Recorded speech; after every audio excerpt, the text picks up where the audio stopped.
So you've seen I've arrived now with a bicycle, and I would like to tell you today, the story of how this bicycle has changed and touched not only my life, but the life of thousands of other people around the world.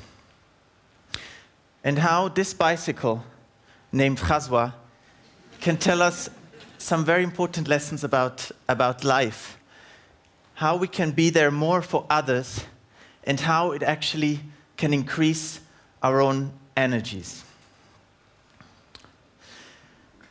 And I base my theory on three very practical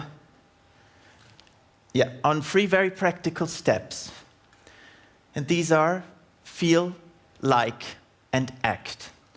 And I would like to show you how you can transform your feelings into your likings and into your action. And by doing so, helping people who need it. And finally, be rewarded for this. Have new experiences, new encounters, new points of views, and simply the good feeling that you changed somebody else's life. If you think about when we read or watch the news every day, we are just surrounded by, how shall I call that, negativity? It's quite sad. I mean, if you would just take simple numbers of about how many dying people we listen every day, we read about every day, and how much negativity is put on us. And what does it leave us with? It's very often this feeling, God, what can I do? I would like to change something, but I don't know how to do that. You're kind of paralyzed. And I can say this also really from a very privileged point of view. I've grown up in a picture-perfect Switzerland, mountain town, very safe life. And from a very young age on in my life, my parents inspired me to actually be there for other people. They have worked all their life for handicapped persons, and I tried to improve and change their lives. Very important with all of this was, and I think this is the key point, and where it comes to the feeling, is trying to really see the world with the eyes of the others. What has happened, for example, you're walking through the streets in Zurich and you see a homeless person lying in the street. How does this person actually look at you? We look at them. Maybe we feel pity, maybe we'll feel nothing. But this person has also a point of view and certain needs. And what would actually happen if I were in the position of that person?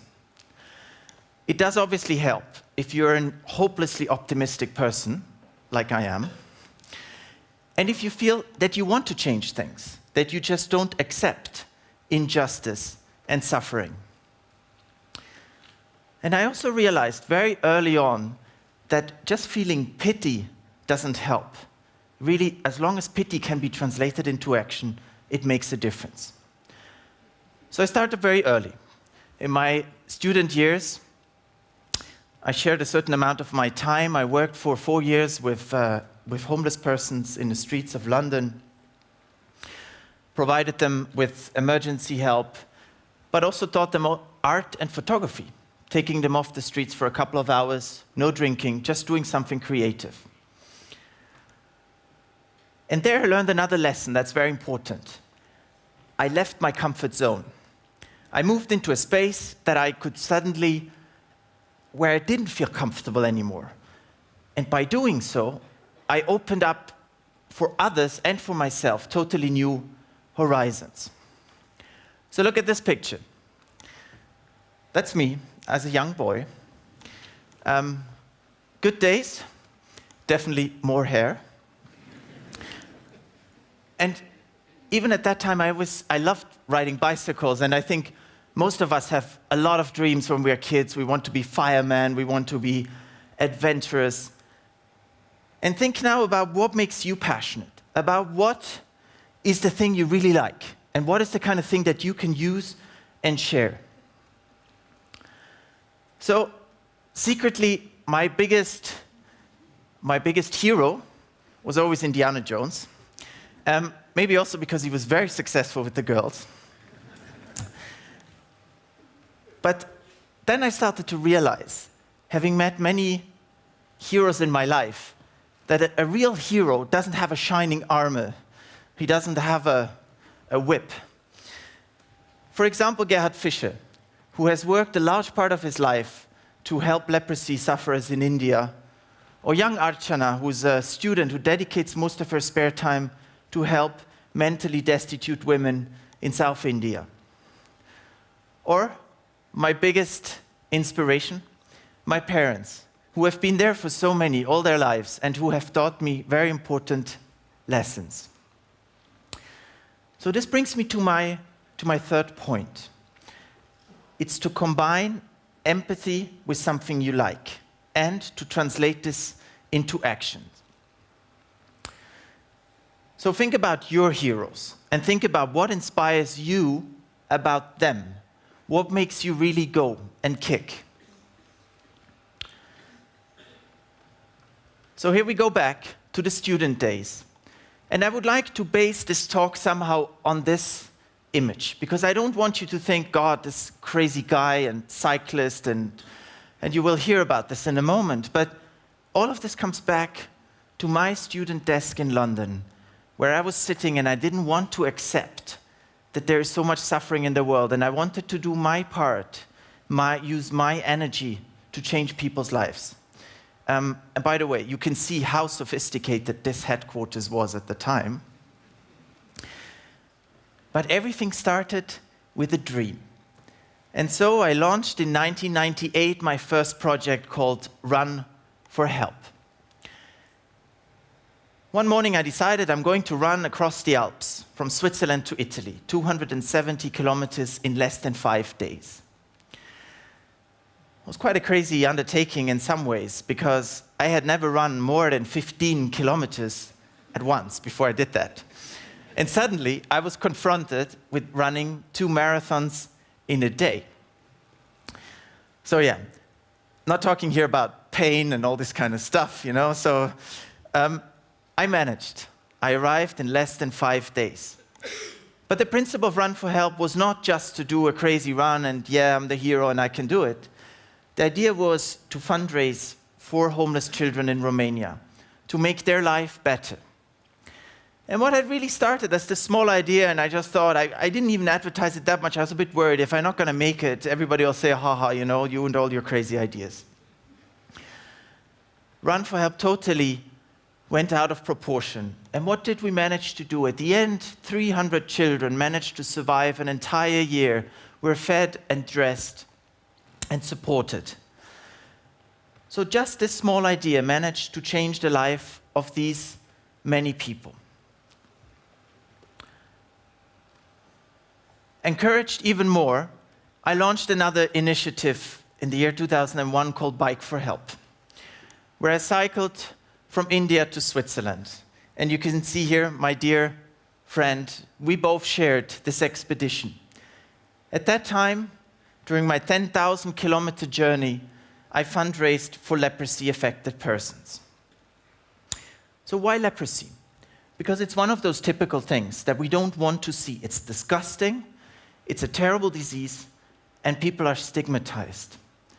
Like so many things in the world, we somehow don't want to see them because they're very difficult. So I wanted to give these people a voice. And this bicycle, to some extent, gave them a voice. It was kind of a medium of communication. But then to think, leprosy is a curable disease. So it's not as if it had still to exist, but in certain countries it does, in large numbers. And these people are not only excluded, don't only get the treatment, but they're excluded from society. And imagine also how much energy do these people have to overcome just their daily struggles.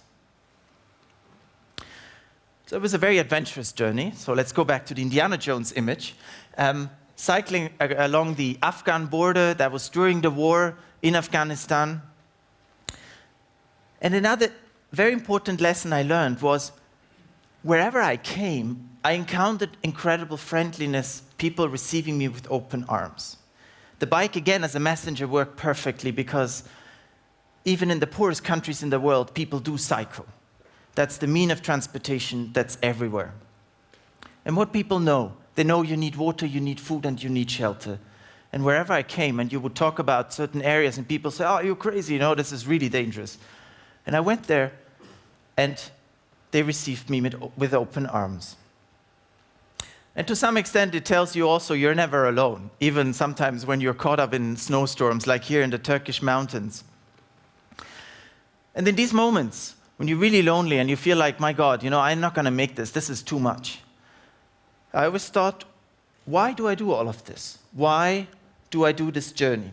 Because I didn't make it simple for myself. With all these projects, I asked people actually to pledge money. I told them, please, don't pay me in advance, doesn't work in my business. Only pay the donations that you want to give to these people once I have made it, once I've made my 10,000 kilometers, or once I had run my 270 kilometers. So this goal was something that really kept me going. And let me share a little story with you. Prior to Bike for Help, I spent 2 months assisting doctors treating leprosy patients. Over the course of those 2 months, I spent lots of time with leprosy patients, spoke to hundreds of them. And there was particularly one case, a young, middle-aged lady called Ahorn. And Ahorn was severely affected by leprosy. And we sat down and she cried and she first didn't manage to speak, But then suddenly she said, my life is really terrible. Not only that I'm affected by a horrible disease, but my village has abandoned me, they have pushed me out of the village, my husband has left me and my children don't want to see me anymore. But the fact that you come all the way from Switzerland gives me the feeling of being important. And that is, I think, what it's exactly all about. It doesn't matter what you do. It matters that you make people feel important. They are right now the most important thing for you. And all of this attention goes to them. Bike for Help, like so many of my undertakings, went totally out of proportion. I was barely running after it, keeping up with what was happening. Fundraising went all over the world. I received donations from more than 15 countries. Millions of people were touched by the advocacy campaign that went along it. And we financed projects like, for example, this hospital in the south of India, an outpatient clinic in an area with the highest leprosy rate in the world. Here, more than 100 patients are being treated every day so that they can stay at home and still be treated. So they are together with their loved ones and receive the treatment that they need. And this led me to create, in 2003, the Color the World Foundation, which is run entirely by volunteers and sponsors from all over the world. And until today, we managed to help many, many leprosy patients and also women who have psychological problems. And that brings me to another point. Important is, all of this would have not been possible without the help of so many people. It's not just me going on the bike and doing the crazy stuff. There's so many behind the scenes that make all of this happen. People like you. So then I came to my next challenge, Alegria. In the year 2010, I cycled 3,500 kilometers across the Himalaya, the highest roads in the world, totaling more than 50,000 meters altitude. At that time, I was cycling for mentally destitute women in India. But if you think the mountains were actually my biggest challenge, you're totally mistaken. This was it. I have very, very sensitive feet, and I'm really a pussy when it comes to water. So that was close to torture. Once again, I think it was important, and I come back to my first point, feel. For me to understand what is happening to these women, to these mentally destitute women in the streets of India. What are their hopes, their fears? What are they suffering from? Why have they come there? So I spent 1 month with them documenting their lives. Alegria, luckily enough, I managed also to do my 3,500 kilometers, despite of the fact that I had two quite serious accidents. But one of the things, for example, we managed is to support this home for leprosy orphans in the south of India, or cases like Anuradha. And it's a success story, and I think it's a lesson that we can learn a lot of. Anuradha has been found, treated by one of our partnering organizations in the south of India and reintegrated into society. She had lost both of her parents, fell into a deep depression and got lost in the streets. Being exposed to the problems that these women have, violence, sexual abuse, etc. And she taught me that, she said to me, you know, in life, no obstacle is too high to overcome. So let me wrap this up and give you the conclusion of my talk. All of this has taught me, leaving my comfort zone, doing all these different steps, I realized, yes, there's lots more energy than we could imagine. And you know, you might think, oh God, you know, this is all a bit crazy. And don't worry, my parents and my wife think the same. But I also, coming back to Indiana Jones, I realized, yes, I'm not Indiana Jones. Maybe I'm more of an adventurer, but I definitely found the best girl in the world.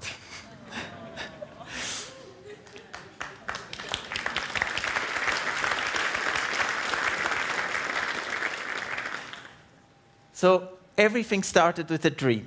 It started with a dream on a table because I didn't want to accept suffering.